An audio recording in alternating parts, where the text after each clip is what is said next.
السلام عليكم ورحمة الله وبركاته.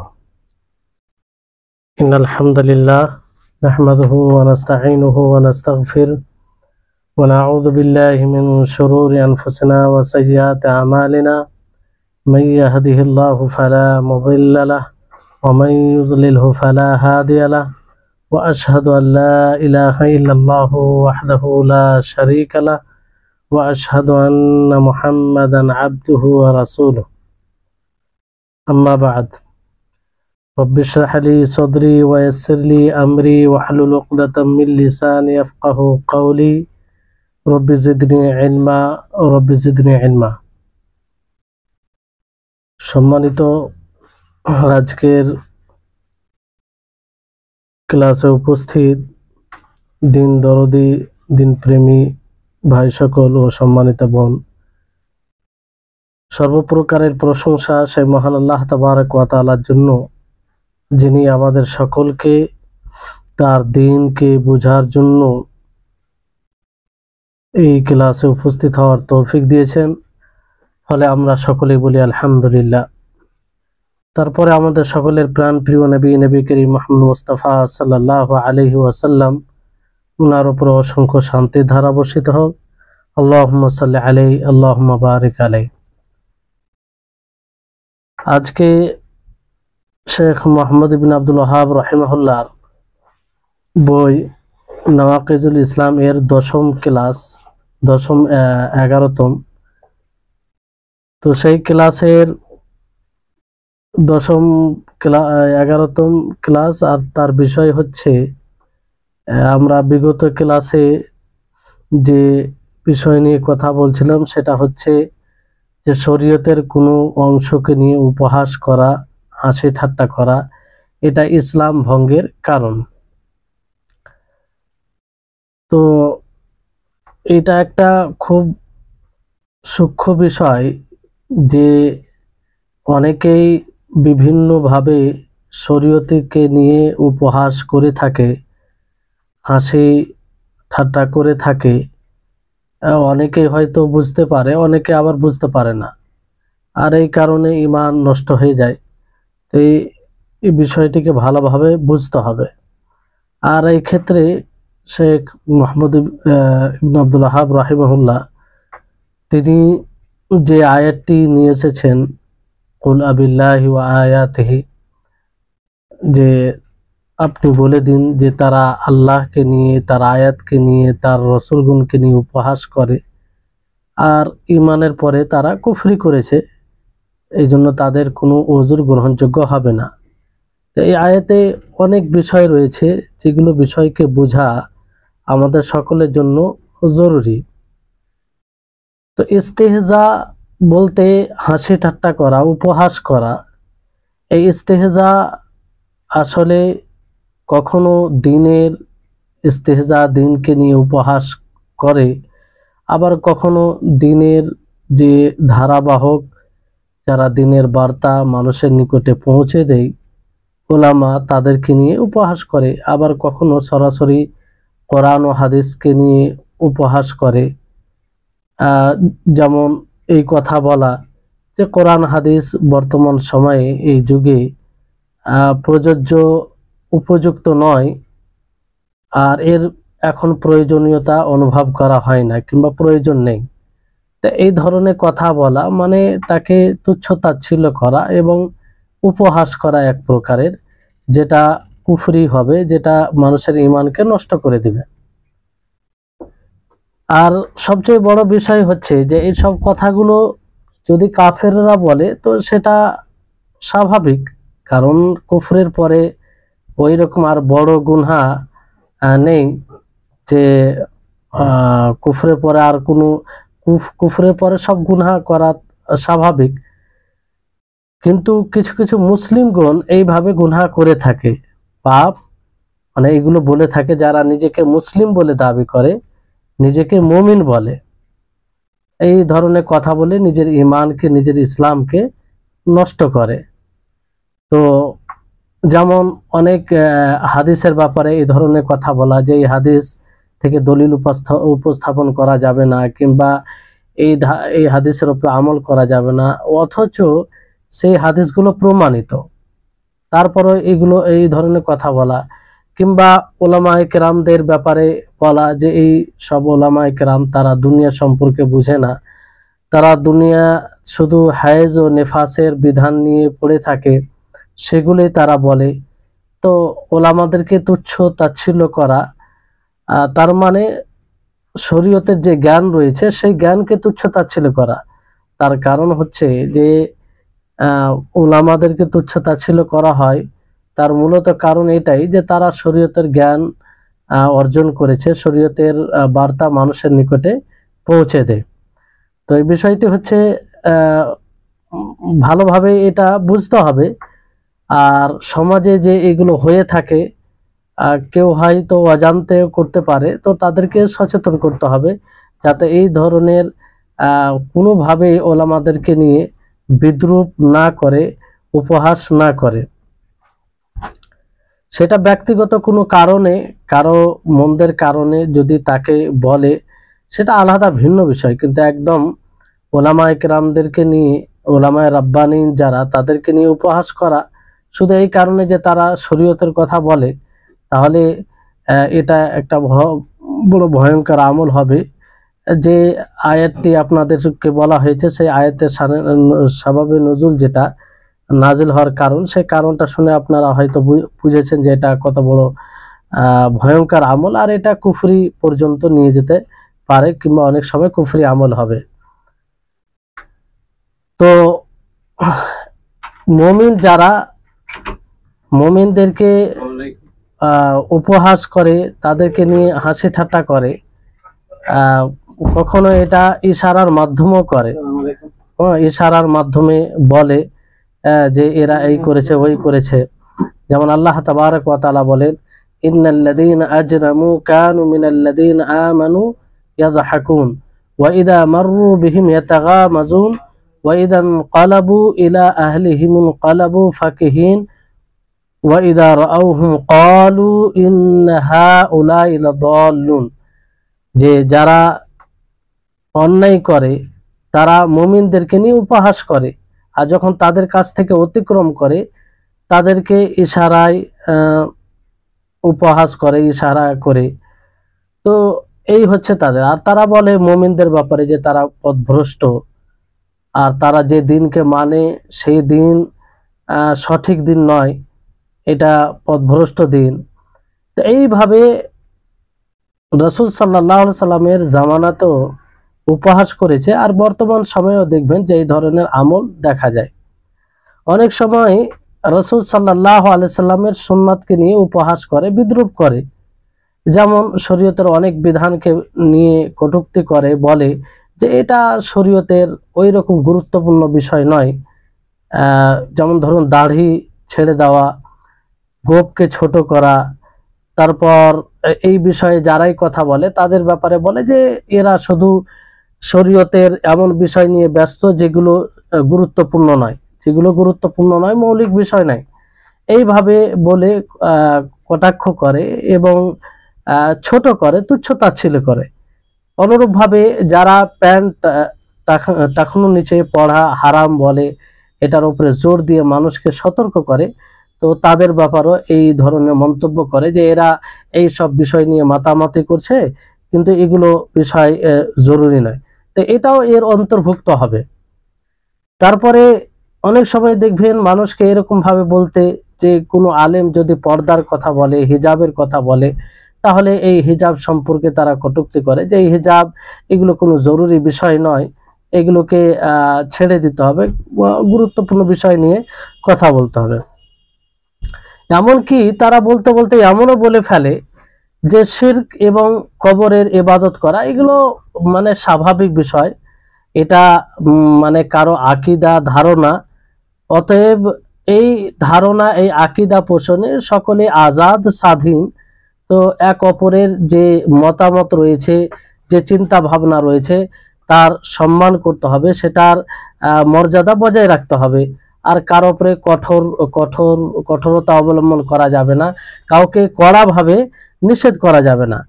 তো এইভাবে এরকম ভাবে কথা বলা, তার মানে কি যে আল্লাহ এবং তার রাসূলের বিরুদ্ধাচরণ করা এবং আল্লাহ এবং তার রাসূলের তানকিস করা, তাদেরকে ছোট করা, আল্লাহকে ছোট করা এবং আল্লাহর বিধানকে ছোট করা, তার রাসূলের বাণীকে ছোট করা।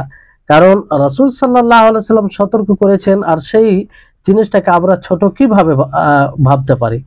আর বিষয়টি হচ্ছে, যদি আমরা এক এক করে সব জিনিসকে বলি যে না এটা দিনের গুরুত্বপূর্ণ বিষয় নয়, টাকুর নিচে প্যান্ট পরা এটা গুরুত্বপূর্ণ বিষয় নয়, তারপরে পর্দা করা এটা গুরুত্বপূর্ণ বিষয় নয়, তারপরে আরো যেগুলো বিষয় রয়েছে এক এক করে যদি আমরা সব ছাঁটাই করে দিই, তাহলে দিনে কি বাকি থাকবে, কোনটা গুরুত্বপূর্ণ বিষয় আর কোনটা গুরুত্বপূর্ণ বিষয় নয়।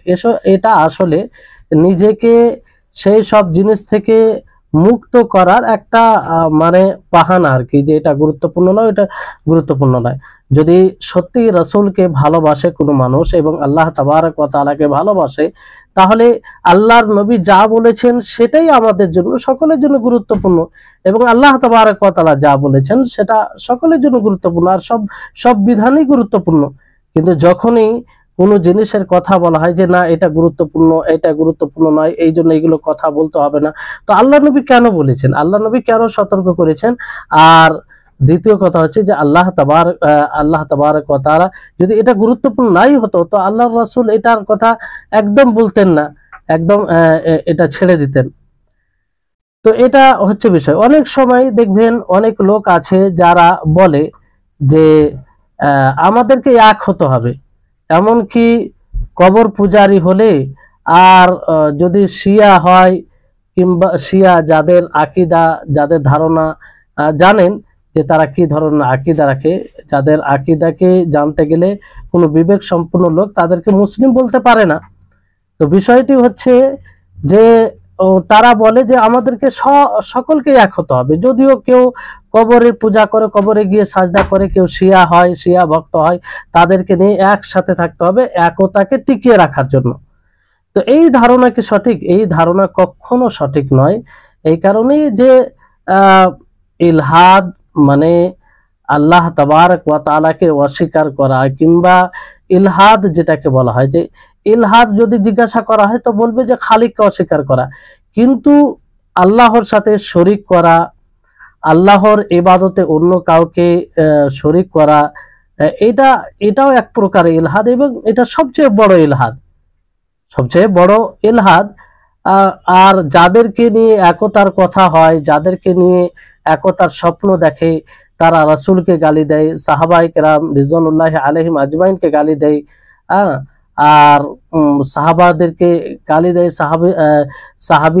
সাহাবিয়াদের, যেমন আয়েশা রাদিয়াল্লাহু তাআলা আনহার ব্যাপারে কটূক্তি করে তারা, মর্যাদা মানে নানা রকম কথা বলে, যেসব কথাগুলো একজন মুমিনের মুখ থেকে বের হওয়া কল্পনা করা যায় না, যার ব্যাপারে আল্লাহ তাআলা পবিত্রতার আয়াত নাজিল করেছেন, একটি নয়, দুটি নয়, 10টি আয়াত নাজিল করেছেন, তার ব্যাপারে তারা কটূক্তি করে এবং মিথ্যা অপবাদ লাগায়, এবং তার ব্যাপারে একদম এমন ধারণা আকীদা পোষণ করে যেটা একজন মুমিনদের মুখ থেকে বের হবে না। তো ওদের সাথে একতার স্বপ্ন দেখা, ওদের সাথে এক হওয়ার কল্পনা করা, কিংবা এই উদ্দেশ্যে বলা যে প্রত্যেকজনের আকীদা তাদের ভিন্ন ভিন্ন বিষয়, সেটা তাদের ব্যাপার, তারা নিজের আকীদা পোষণে স্বাধীন রয়েছে, তো এই কথাগুলো ইসলাম থেকে খারিজ করে দিবে, ইসলামকে নষ্ট করবে। কারণ এটা কি করে হতে পারে যে একজন, যে সব লোকেরা সাহাবীদেরকে গালি দেয়, বিশেষ করে উম্মাহাতুল মুমিনিন আয়েশা রাদিয়াল্লাহু তাআলা আনহা উম্মুল মুমিনিন, তার ব্যাপারে এত জঘন্য আকীদা রাখে, তাদেরকে নিয়ে একতা হওয়ার স্বপ্ন দেখা, এটা কি করে হতে পারে? এটা এক প্রকার রাসূল আল্লাহ তাবারক ওয়া তাআলার কালাম পাককে উপেক্ষা করা হয়, এবং রাসূল সাল্লাল্লাহু আলাইহি সাল্লামের কথাকে উপেক্ষা করা হয়। তো এটা কুফর হবে, এটা সুস্পষ্টভাবে কুফর হবে। যে সাহাবীদের তারা মর্যাদাহীন করে এবং সাহাবীদের ব্যাপারে মিথ্যা কথা বলে, আর সাহাবীদের ওপরে মিথ্যা কথা বলা, সাহাবীদেরকে ঘৃণা করা, তার মানে কি কোরআনকে ঘৃণা করা। কারণ কোরআনে তাদের আল্লাহ তাবারক ওয়া তাআলা প্রশংসা করেছেন। আল্লাহ তাবারক ওয়া তাআলা কি বলেন, ওয়াস-সাবিকুনাল আউয়ালুনা মিনাল মুহাজিরিন ওয়াল আনসারি ওয়াল্লাযীনা ইত্তাবাউহুম বিইহসানির রাদিয়াল্লাহু আনহুম ওয়া রাদু আন ওয়া আ'আদ্দা লাহুম জান্নাতিন তাজরি তাহতাহাল আনহার। যে যারা অগ্রগামী, সাবেকুন মুহাজির এবং আনসারদের মধ্যে অগ্রগামী, তাদেরকে অগ্রগামী আল্লাহ তাআলা বলেছেন, সাবেকুন বলেছেন, যারা শরীয়তে পালনে অগ্রগামী ছিলেন। তাহলে তাদের প্রতি আল্লাহ তাআলা সন্তুষ্ট, এবং যারা তাদের অনুসরণ করবে ইহসানের সাথে সুন্দরভাবে, আল্লাহ তাআলা তাদের প্রতি সন্তুষ্ট এবং তারা আল্লাহর প্রতি সন্তুষ্ট এবং তাদের জন্য জান্নাত তৈরি করে রেখেছেন। তো এইভাবে আল্লাহ তাবারক ওয়া তাআলা প্রশংসা করেছেন। মুহাজির সাহাবীদের আলাদাভাবে প্রশংসা করেছেন, আনসারী সাহাবীদের আলাদাভাবে প্রশংসা করেছেন। যেমন আল্লাহ তাআলা সূরা ফাতার 29 নম্বর আয়াতে বলেন, মুহাম্মাদুর রাসূলুল্লাহ ওয়াল্লাযীনা মাআহু আশিদ্দাউ আলাল কুফফার রুহামাউ বাইনাহুম তারাহুম রুকআন সুজদান ইয়াবতাগুনা ফাদলাম মিনাল্লাহি ওয়া রিদওয়ানা সীমাহুম ফি উজুহিহিম মিন আথারিস সুজুদ। যে মুহাম্মদ আল্লাহর রাসূল আর যারা তার সাথে ছিলেন অর্থাৎ সাহাবায়ে কেরাম, তারা কাফিরদের প্রতি কঠোর ছিলেন, কিন্তু আপোষে তারা এক অপর প্রতি সহনশীল ছিলেন।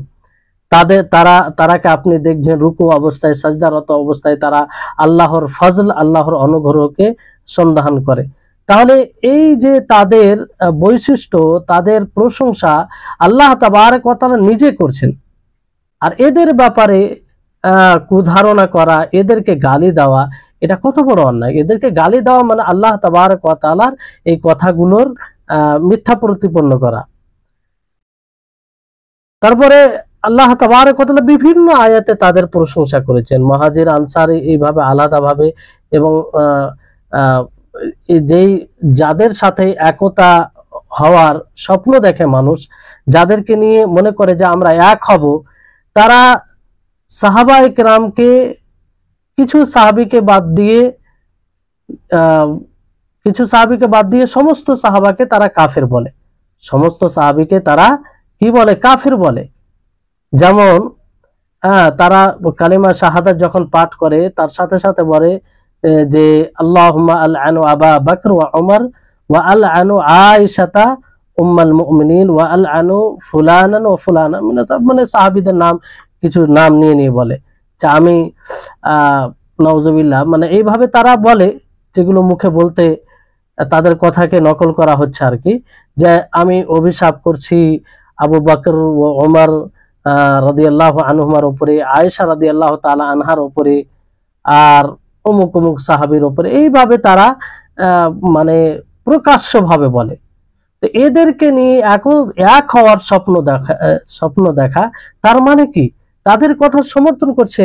যারা তাদেরকে নিয়ে এক হওয়ার স্বপ্ন মনে করছে, তারা এই বিষয়টাকে কিছুই মনে করছে না যে আমাদের সকলের মা, মুমিনদের মা আয়েশা রাদিয়াল্লাহু তাআলা আনহার ব্যাপারে তারা জঘন্য আকীদা পোষণ করে, যেটা শুনে আপনি অবাক হবেন যে তারা কি আকীদা রাখে। যারা মনে করে যে আমরা যে সময় কাবার উপরে কিংবা মক্কায় নেতৃত্ব অর্জন করব, সে সময় আয়েশা রাদিয়াল্লাহু তাআলা আনহার লাশকে বের করে রজম করব, নাউজুবিল্লাহ। এই ধরনের আকীদা তারা।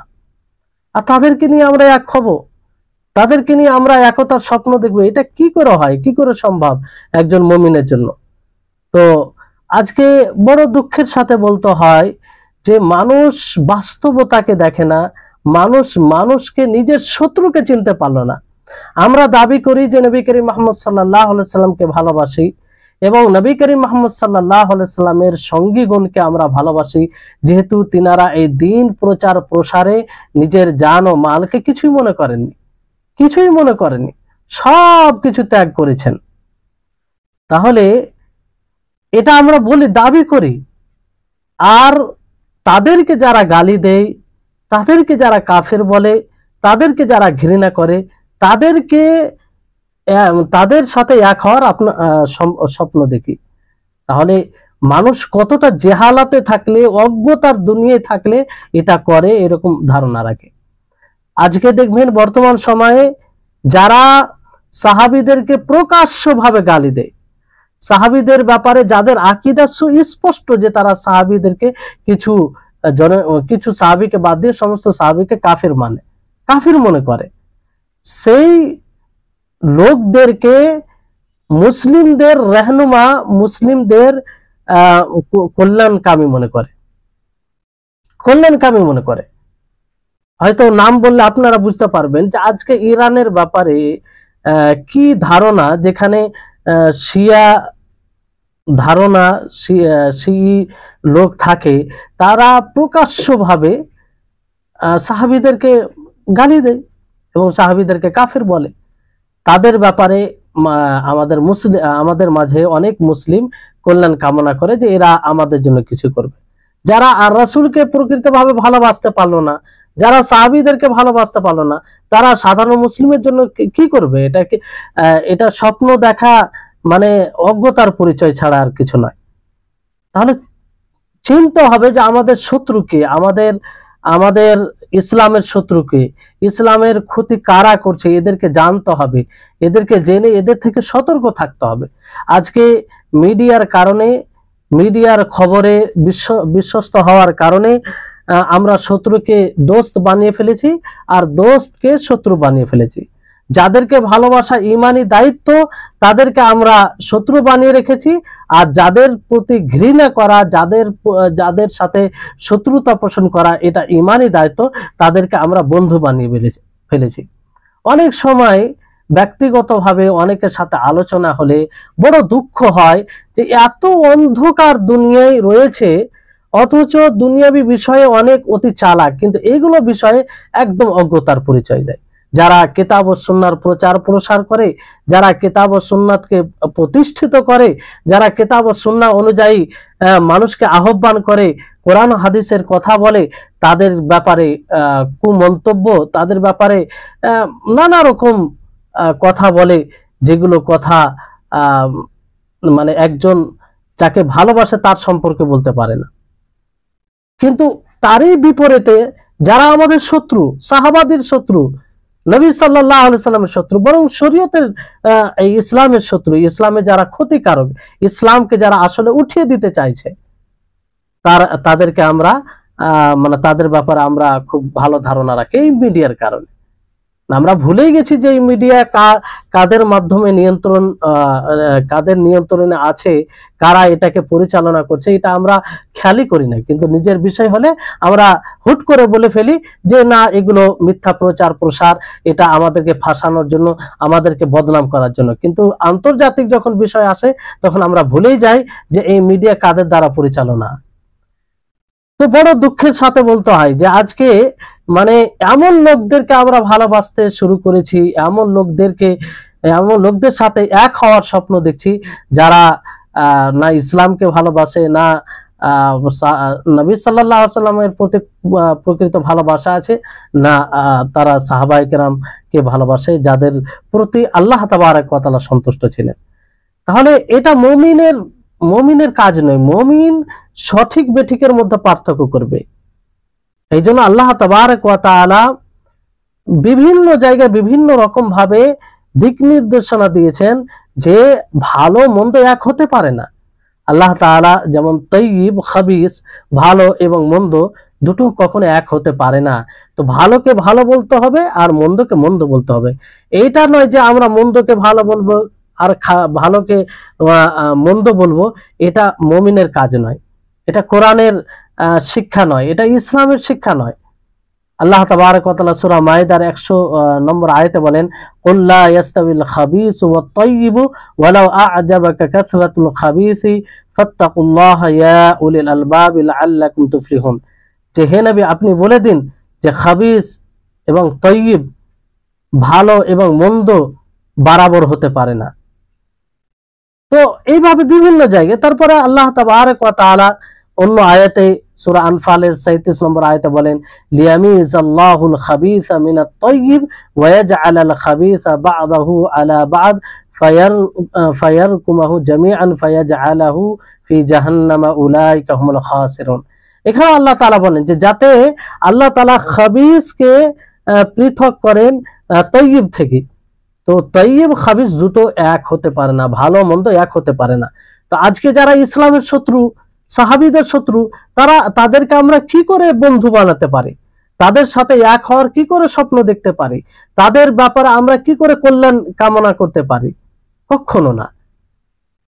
যাদের দ্বারা আমরা ইসলামকে পেয়েছি, যাদের ইহসান, অফুরন্ত ইহসান রয়েছে, যে পৃথিবীতে যতগুলো কল্যাণ আমরা কল্যাণ দ্বারা উপকৃত হচ্ছি, উপভোগ করছি, তাতে অবশ্যই তাদের ভূমিকা রয়েছে।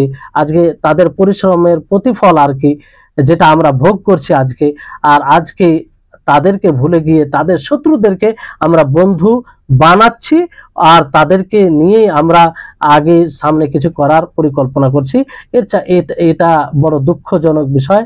আর এই বিষয়টি ভাবতে হবে।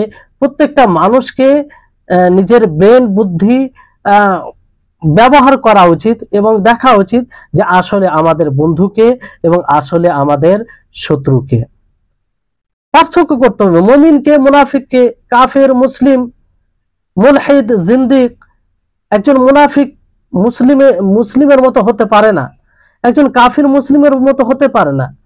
একজন কাফিরকে কমসে কম কাফির বলে জানতে হবে, মুনাফিককে কমসে কম মুনাফিক বলে জানতে হবে। যদি তার নেফাক সুস্পষ্ট হয় তো মুনাফিক হিসাবে সতর্ক থাকতে হবে। মুলহিদ যে নাস্তিক, সে কখনো ইসলামের প্রতি ভালো মানে ইসলামের প্রতি কল্যাণকামী হতে পারে না। না ইসলামকে যারা ফলো করে তাদের প্রতি কল্যাণকামী হবে, কখনো হতে পারে না। এই জন্য এটা পার্থক্য করা আমাদের জন্য আবশ্যিক। আমরা কখনো যেন ভুল বশত একজন ইসলামের শত্রুকে নিজের বন্ধু না ভেবে বসি। নিজের বন্ধু ভাবতে গিয়ে ক্ষতি হবে। আর পূর্বের ইতিহাস যদি দেখেন তো এটাই পাবেন যে তাদেরকে না চিনতে গিয়ে বড় ক্ষতি হয়েছে, আর আজকেও ক্ষতি হচ্ছে, আজকেও ক্ষতিগ্রস্ত হচ্ছে। তো এই জন্য আমাদেরকে আল্লাহ তাবারক ওয়া তাআলা যে ব্রেন, বুদ্ধি, বিবেক দিয়েছে সেটাকে ব্যবহার করতে হবে, ভালো মন্দের মধ্যে পার্থক্য করতে হবে। আল্লাহ তাবারক ওয়া তাআলা এই আয়াত নাজিল করে এটা স্পষ্ট করেছেন যে কুল আবিল্লাহি ওয়া আয়াতিহি ওয়া রাসূলিহি কুনতুম তাস্তাহজিউন লা তা'তাযিরু ক্বাদ কাফারতুম বা'দা ঈমানিকুম। যে হে নবী, আপনি বলে দিন যে আল্লাহকে নিয়ে এবং তার আয়াতসমূহকে নিয়ে, তার রাসূলকে নিয়ে তোমরা উপহাস করছো, ঈমানের পরে তোমরা যে কুফরি করেছো এর কোনো ওযর গ্রহণ করা হবে না। তাহলে এক কথায় আল্লাহ এবং তার রাসূলকে নিয়ে, আল্লাহ এবং তার রাসূলের বিধানের কোনো বিষয়কে নিয়ে উপহাস করা যাবে না, কোনোভাবেই উপহাস করা যাবে না। তারপরে উলামায়ে কেরাম ইস্তিহজা বলেন যে ইস্তিহজা দুই প্রকারের, মানে উপহাস করা দুই প্রকারের। একটা হচ্ছে যে ইস্তিহজা সুস্পষ্টভাবে ইস্তিহজা, উপহাস করা কথার মাধ্যমে। আরেকটি ইস্তেহজা হচ্ছে যে ইশারার মাধ্যমে, ইঙ্গিতের মাধ্যমে।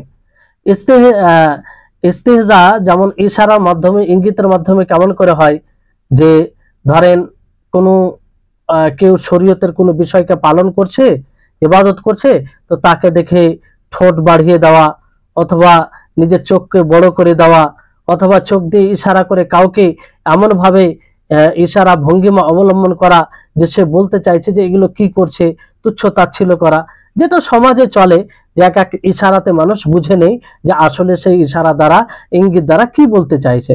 অনেক আমাদের ইশারা ভঙ্গিমাতে অনেক এরকম আছে যেসব ভঙ্গিমাতে বোঝা যায় যে এর দ্বারা তুচ্ছ তাচ্ছিল্য করা হচ্ছে।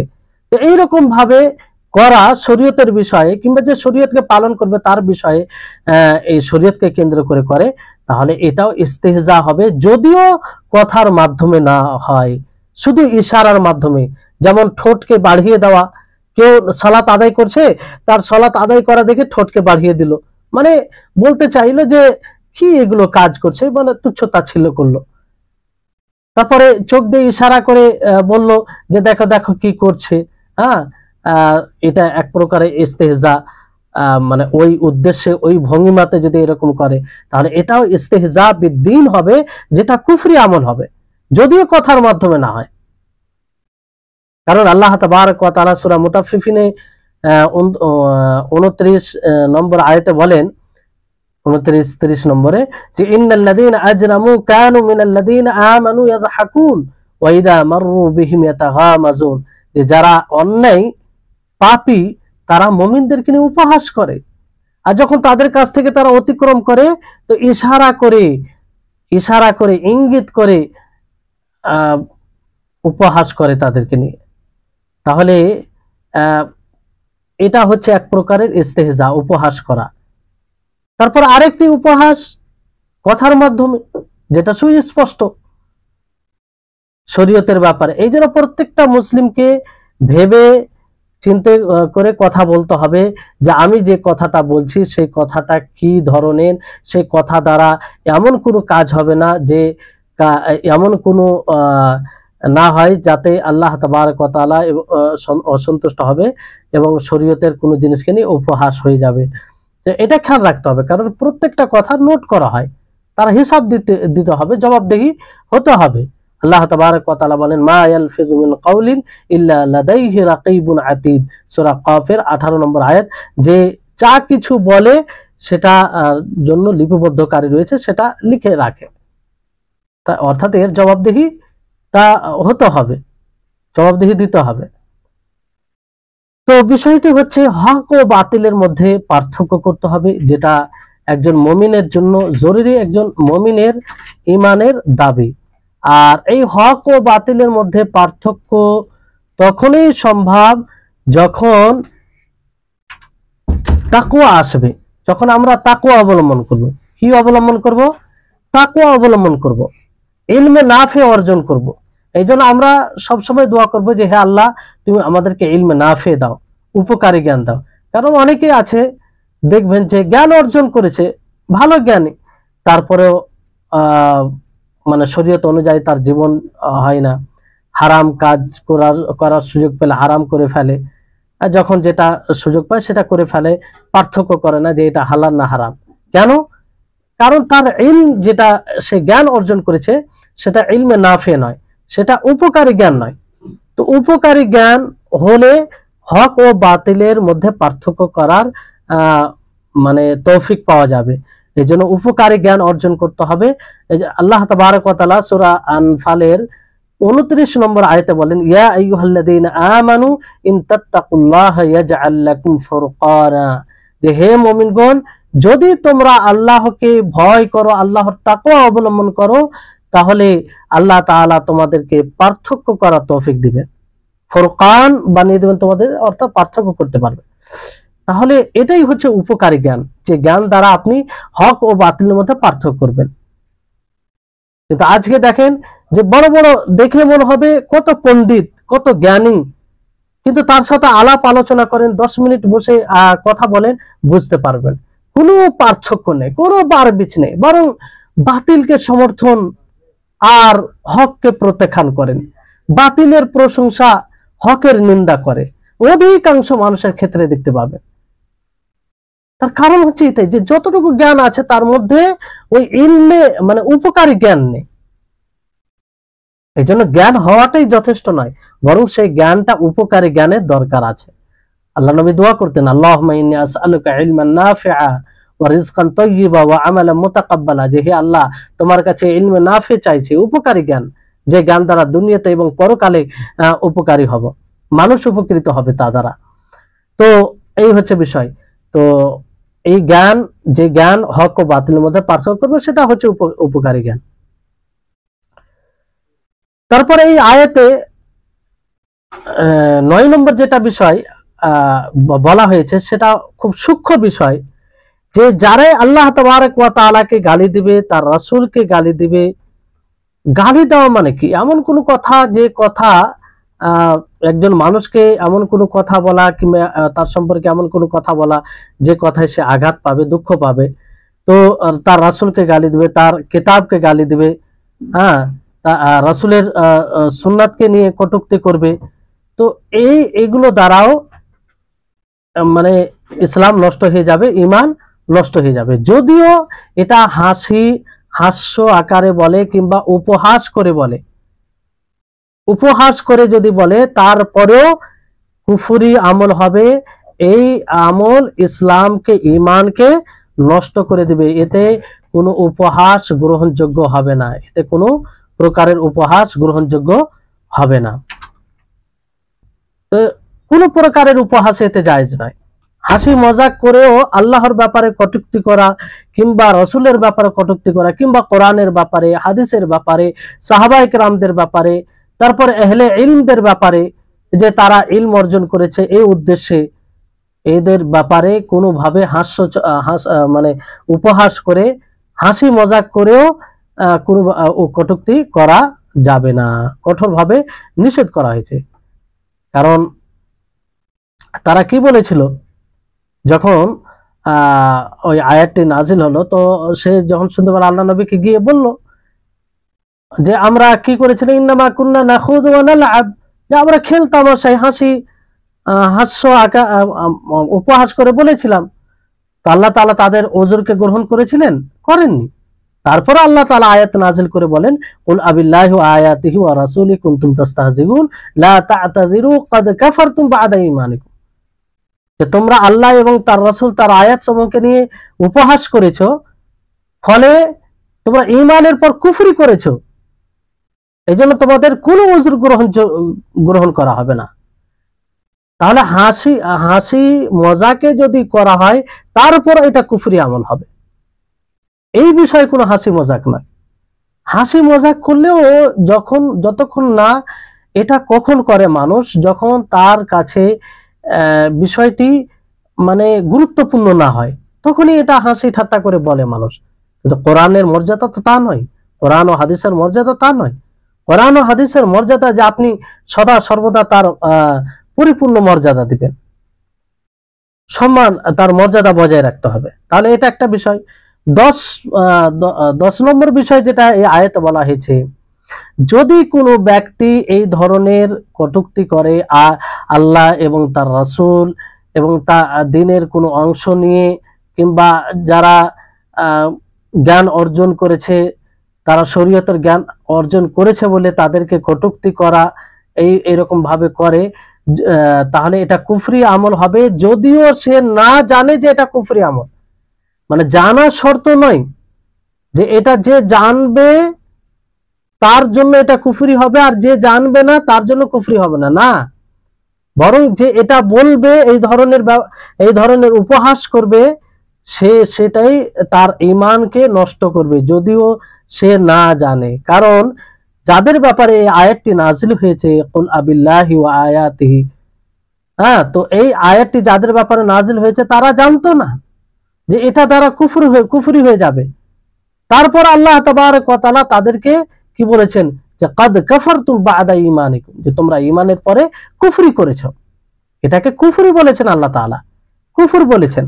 আর তাদের কোনো ওযরকে আল্লাহ তাবারক ওয়া তাআলা গ্রহণ করেননি, তাদের কোনো ওযরকে আল্লাহ তাবারক ওয়া তাআলা গ্রহণ করেননি। তো এখান থেকে এটা স্পষ্ট হচ্ছে যে এটা অজান্তেও যদি কেউ বলে, সে জানে যে এটা উপহাস, সে জানে যে এটা উপহাস, আমি হাসি মজাক করছি, কিন্তু এই হাসি মজাক যে তাকে তার ঈমানকে নষ্ট করে দিবে, তার ইসলামকে নষ্ট করে দিবে, এই জ্ঞান নেই, তারপরও এটা কুফরি আমল হবে, তারপরে এটা কুফরি আমল হবে। কারণ এই আয়াতের যে নাজিল হওয়ার কারণে যে প্রেক্ষাপট রয়েছে তা দ্বারা এটা স্পষ্ট হয়। তো এই হচ্ছে এই ইসলাম ভঙ্গকারী এই বিষয়টি, যেটা খুব ভালোভাবে আমাদের সকলকে বোঝা দরকার। এটা সমাজে বিভিন্নভাবে পাওয়া যায়। এই জন্য এই বিষয়গুলো মানুষের মাঝে বেশি আলোচনা এবং মানুষকে বেশি বোঝানো উচিত এবং বোঝা উচিত মানুষকে। তো এই হচ্ছে বিষয়।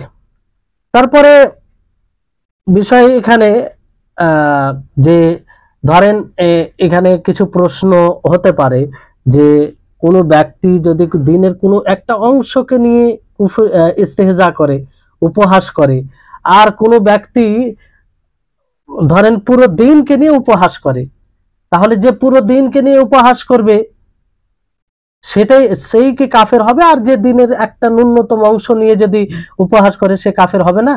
জি না, উভয়ে কাফের হবে, তবে একটা জটিল বেশি, উভয় কাফের হবে। কারণ যখন যার নিকটে এটা প্রমাণিত হয়ে যাবে যে এটা দ্বীনের অংশ, এটা দ্বীন, সেটা তার মর্যাদা ঘাটতি হয় না, সেটা একটু সামান্য হলো সেটা দ্বীনের অংশ, তার মর্যাদা রাখতে হবে, তাকে নিয়ে উপহাস করা যাবে না, কম হোক বেশি হোক।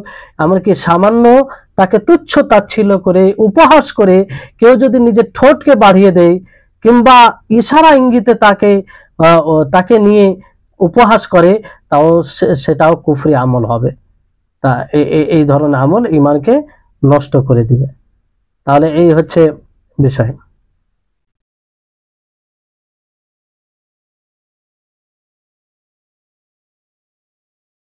তারপরে পরের বিষয় হচ্ছে আজকে, হ্যাঁ, পরের যে নাকিজে ইসলাম, যেটি বিষয়, যে বিষয় ইসলামকে ভঙ্গ করে দেয়, সেটি হচ্ছে জাদু। সেটি হচ্ছে জাদু। এই বিষয়ে আমরা কিছুক্ষণ একটু কিছুক্ষণ কিছুক্ষণ জানার চেষ্টা করব, তারপরে ইনশাল্লাহ আগামী ক্লাসে আমরা ইনশাল্লাহ পুরোপুরি পড়ব। তো এইখানে শেখ মুহাম্মদ ইবনে আব্দুল ওয়াহাব রাহিমাহুল্লাহ তিনি বলেন যে আন-নাকিজুস সাবি', এটা সপ্তম ভঙ্গকারী, ইসলাম ভঙ্গকারী আমল, ঈমান ভঙ্গকারী আমল, আস-সাহর, জাদু, ওয়া মিনহু আস-সারফু ওয়াল আতফু ফামান ফাআলাহু আও রাদিয়া বিহি কুফরুন। তার মধ্যে সার্ফ মানে এমন জাদু করা যে স্বামী স্ত্রীর মধ্যে বিচ্ছেদ ঘটানো, আতফ মানে কারো মধ্যে ভালোবাসা সৃষ্টি করে দেওয়া অবৈধভাবে। তো যে এটা করবে, হয় সার্ফ হোক হয় আতফ হোক, স্বামী স্ত্রীর মধ্যে বিচ্ছেদের বিষয় হোক, অথবা কারো সাথে কারো ভালোবাসা জড়িয়ে দেওয়ার বিষয় হোক, যদি এটা করে অথবা এর প্রতি কেউ সন্তুষ্ট হয়, তাহলে এটা কুফরি বিষয় হবে। এই বিষয়টি ইসলামকে নষ্ট করে দিবে, ঈমানকে নষ্ট করে দিবে। এর দলিল হচ্ছে আল্লাহ তাবারক ওয়া তাআলার বাণী, ওয়ামা ইউআল্লিমানি মিন আহাদিন হাত্তা ইয়াকুলা ইন্নামা নাহনু ফিতনাতুন ফালা তাকফুর। যে তারা দুজন, মানে দুই ফেরেশতা কাউকে শিক্ষা দেয় না, কাউকে শিক্ষা দেননি যতক্ষণ পর্যন্ত তারা, সেই দুই ফেরেশতা না বলেছেন যে আমরা পরীক্ষামূলক এটা হয়তো আমরা শিখিয়ে দিচ্ছি, অতএব তোমরা কুফরি করো না। মানে তিনারা এটা স্পষ্ট করেছেন, আগে আলোচনায় আসবে বুঝতে পারবেন। তো এখানে বিষয়টি হচ্ছে যে সপ্তম ইসলাম ভঙ্গকারী যেটা আমল হচ্ছে, সেটা হচ্ছে জাদু। এই জাদু এক প্রকারের গোপন জিনিসের নাম, একটা গোপনীয় ভাবে হয়, গোপনীয় ভাবে এর প্রভাব হয়। এই জন্য ওলামায়ে কেরাম এই জাদুর সঙ্গেই বলে যে আস-সাহরু মা খাফিয়া ওয়া লাতুফা সাবাবুহু, যে জাদু হচ্ছে যেটা গোপনীয় হয় এবং তার কারণ সূক্ষ্ম হয়, মানে সকলেই অনুভব করতে পারে না, তার কারণ বুঝতে পারে না। তো এই হচ্ছে জাদু। আর একে সাহার এর শাব্দিক শব্দ হচ্ছে রাত্রের শেষাংশকে সাহার বলে। এই জন্য আমরা সাহারি করি, সাহারি যে যখন খাই রাত্রের শেষে, সেটাকে সাহারি বলা হয়, কারণ এটা ওই সময়টাকে সাহার বলা হয়। তো দিনে সেটা প্রকাশ পায়, আর রাত্রে অন্ধকারে আস্তে আস্তে মানে এটা রাত্রে অন্ধকারে এটা অস্পষ্ট থাকে, আবার সেটা ধীরে ধীরে ধীরে ধীরে এটা স্পষ্ট হয়। তো যাই হোক, তা সেটার গোপনীয়তার কারণে একে নাম দেওয়া হয়েছে সাহার, মানে জাদু, এর মানে গোপনীয়তার কারণে। তো শরীয়তে সাহার দুই প্রকার, মানে জাদু দুই প্রকার, একটা হচ্ছে বাস্তব আর একটা হচ্ছে চিন্তা ভাবনা, খেয়ালি, মানে মানুষের ধারণায় সেটা নিয়ে আসা হয়, হাকিকি ও তাখীলি বলা হয়। তো হাকিকি জাদু হচ্ছে, বাস্তব যেটা জাদু সেটা হচ্ছে যে এমন কিছু আমল, যে আমল দ্বারা মানুষের শরীরে প্রভাব সৃষ্টি করে, শরীরে প্রভাব সৃষ্টি করে, অথবা হৃদয়ে প্রভাব সৃষ্টি করে, কিংবা শরীরের প্রভাব সৃষ্টি করে রোগের মাধ্যমে, মৃত্যুর মাধ্যমে, কিংবা চিন্তা ভাবনায় প্রভাব সৃষ্টি করে, অথবা মানুষের ধারণা দেয় একটা, যে একটা জিনিস করছে অথচ সেটা করা হয় না। মানুষের ধারণা একটা এমন দিয়ে দেয় যে সে ধারণা করবে যে করছে অথচ সেটা করা হয় না। তো এটা হচ্ছে বাস্তব, যেটা হাকিকি জাদু, সেটার সঙ্গে যে এমন কিছু আমল, যে আমলে শরীরে অথবা হৃদয়ে প্রভাব সৃষ্টি করে, শরীরে রোগের মাধ্যমে অথবা মৃত্যুর মাধ্যমে, যে এই প্রভাবের কারণে মানুষ অসুস্থ হয়ে যায় অথবা মৃত্যু হয়ে যায় কারো কারো। তারপরে চিন্তা ভাবনায় প্রভাব সৃষ্টি করে। চিন্তা ভাবনা কেমন করে, যে কোন মানুষের চিন্তাধারায় এমন চিন্তা দিয়ে দেয় যে সে মনে করবে করছে, কিন্তু আসলে সে করে না, আসলে সেটা হয় না। যেটাকে মানে দেখবে যে এটা হচ্ছে, সে দেখছে এটা হচ্ছে, কিন্তু আসলে সেটা হয় না। এটা ধারণায় জাদু করে আর কি। যেমন হৃদয়ে যদি প্রভাব সৃষ্টি করে, তো এতে দেখবেন অনেক সময় ঘৃণা সৃষ্টি হয়ে যায়, কিংবা কারো প্রতি অস্বাভাবিক ভালোবাসা সৃষ্টি হয়। এটাকে সার্ফ আত বলে, মানে কারো প্রতি ঘৃণা সৃষ্টি করে দেওয়া এবং কারো প্রতি ভালোবাসা সৃষ্টি করে দেওয়া। সার্ফ মানে ঘৃণা, মানে বিচ্ছেদ করে দেওয়া, ঘৃণা সৃষ্টি করে দেওয়া। আর আতফ মানে ভালোবাসা সৃষ্টি করা, যে স্বামী স্ত্রীর মধ্যে যেটা মানে ঘৃণা সৃষ্টি করে। একজন মানুষকে হঠাৎ করে এমন ভাবে ভালোবাসতে আরম্ভ করে যেটা অস্বাভাবিক, মানে স্বাভাবিক যে ভালোবাসা সেটা নয়, অস্বাভাবিক ভালোবাসতে আরম্ভ করে। এটা জাদুর কারণে, জাদুর প্রভাবে এটা হয়। এমনও হয় যে হঠাৎ করে এমন কাউকে ঘৃণা করতে লাগে, তাকে হয়তো স্বাভাবিক ভালোবাসতো, কিন্তু হঠাৎ করে তার প্রতি এত ঘৃণা জমে যায় কিংবা এত ঘৃণা করতে শুরু করে যেটা অস্বাভাবিক। তো এটা জাদুর প্রভাবে হয়, আর এটাকে তেওয়ালা নাম দেওয়া হয়। যেমন স্বামী স্ত্রী এর মধ্যে বিচ্ছেদ ঘটানো কিংবা এক অপরকে ভালোবাসতে শুরু করা, তো এটা তেওয়ালা, এটা যার মাধ্যমে হয় তাকে তেওয়ালা বলা হয়। আরেকটা হচ্ছে তাখিলি, যেটা চিন্তাধারায় জাদু, বাস্তব নয়। সেটা হচ্ছে মানুষের দৃষ্টিপাতে প্রভাব সৃষ্টি করে। মানুষ যা দেখে তাতে প্রভাব সৃষ্টি করে, যে মানুষ দেখবে এক, যেটা আসলে তার বিপরীত হবে না। আসলে যেটা দেখবে সেটা নয়, বাস্তবটা অন্যরকম আছে। যেমন দেখবেন অনেক সময় জাদুকর আসে এবং পা কেটে দেয়। মানুষ দেখে যে তার পা কেটে দিয়েছে, কিন্তু আসলে সে পা কাটে না। এটা মানুষের কল্পনায়, মানুষের চিন্তাধারায় জাদু সৃষ্টি করে। ফলে মানুষকে মনে হয়, এটা মানুষ দেখে যে পা কেটে দিয়েছে, কিন্তু আসলে সেটা পা কাটা নয়। তো এটা হচ্ছে তাখিলি জাদু মানুষের চিন্তাধারায়। তাহলে দুই প্রকারের জাদু, আশা করি আপনারা বুঝতে পারছেন। আর না বুঝতে পারলে পরে জিজ্ঞাসা করবেন। তো এটা একটা বিষয়। টাইম কত? তো প্রথম যেটা প্রকার জাদু, যে বাস্তব জাদু, মানুষের শরীরে প্রভাব সৃষ্টি করা রোগের মাধ্যমে অথবা মৃত্যুর মাধ্যমে, যেটা কোরআন কারিমে এসেছে সূরা ফালাকে। আল্লাহ তাবারক ওয়া তাআলা বলেন, কুল আউযু বিরাব্বিল ফালাক মিন শাররি মা খালাক ওয়া মিন শাররি গাসিকিন ইযা ওয়াকাব ওয়া মিন শাররি নাফাসাতি ফিল উকাদ। তো এই যে এখানে যে চিত্রটা, যে কথাগুলো তুলে ধরা হয়েছে, এটা হচ্ছে বাস্তব জাদু। আল্লাহ তাআলা বলেন যে, হে নবী আপনি বলুন যে আমি উষার রবের আশ্রয় চাইছি, যিনি ভোর করেন, আলোকিত করে দেন। আর সৃষ্টির মন্দ হতে আমি সেই রবের আশ্রয় চাইছি, এবং রাত্রের মন্দ হতে যখন সে অন্ধকার হয়ে যায়, আর সেই ফুৎকারিণী মহিলা জিন যে ফু দেয় গিটে, তার মন্দ থেকে আমি আশ্রয় চাইছি। তো এটা হচ্ছে প্রকৃত জাদু, বাস্তব জাদু। নাফাসাত এর অর্থ কি?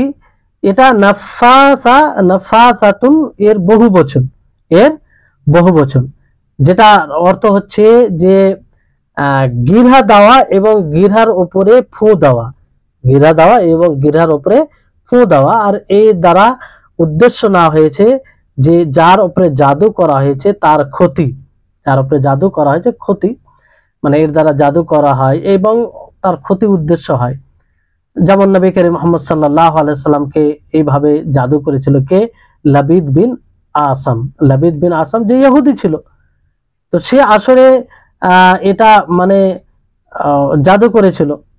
এই জাদুতে প্রভাবিত হয়েছিল নবী করিম মুহাম্মদ সাল্লাল্লাহু আলাইহি সাল্লাম। নবী করিম মুহাম্মদ সাল্লাল্লাহু আলাইহি সাল্লাম, তো এখান থেকে এটা স্পষ্ট হচ্ছে যে নবী করিম মুহাম্মদ সাল্লাল্লাহু আলাইহি সাল্লাম সাধারণ মানুষ তিনিও মানুষ ছিলেন, বশার ছিলেন তিনি। যেমন একজন মানুষ জাদুর প্রভাবে প্রভাবিত হয়, অনুরূপভাবে নবী করিম মুহাম্মদ সাল্লাল্লাহু আলাইহি সাল্লাম প্রভাবিত হয়েছিলেন। যদি তিনি মানুষ না হতেন তাহলে এইভাবে প্রভাবিত হতেন না, তিনি কষ্ট পেতেন না, কিন্তু তিনি কষ্ট পেয়েছেন। তো যাই হোক, কোনো ভাই মেসেজ করেছে যে আজান হচ্ছে, তো আগামী ক্লাসে ইনশাআল্লাহ আবার আমরা এটা পূর্ণ করব। এই জাদুর প্রকার, এই জাদুকে নিয়েও আমাদের সমাজে অনেক কিছু দেখা যায় যেটা ইসলাম ভঙ্গের কারণ হয়। তো ইনশাআল্লাহ এগুলো আমরা দার্সের মাধ্যমে, ক্লাসের মাধ্যমে বোঝার চেষ্টা করব এবং আমরা নিজের ঈমানকে হেফাজত করার চেষ্টা করব। আল্লাহ তাআলা যেন আমাদের সকলকে নিজের ঈমান সংরক্ষণে রাখার তৌফিক দান করেন। আর বিষয়টি হচ্ছে যে কোনো বিষয় যদি অস্পষ্ট থাকে তাহলে অবশ্যই আপনারা জিজ্ঞাসা করবেন। আল্লাহ তাআলা যেন আমাদের সকলকে ভালোভাবে বোঝার তৌফিক দান করেন, আর সকলকে যেন ইলমে নাফে দান করেন। তো সময় মনে হয় এখন আজান হচ্ছে, তো সময়টা একটু এগিয়ে নেওয়া যায়, যেমন 4:30টায় হচ্ছে, 15 মিনিট আগাতে পারেন, 15 মিনিট।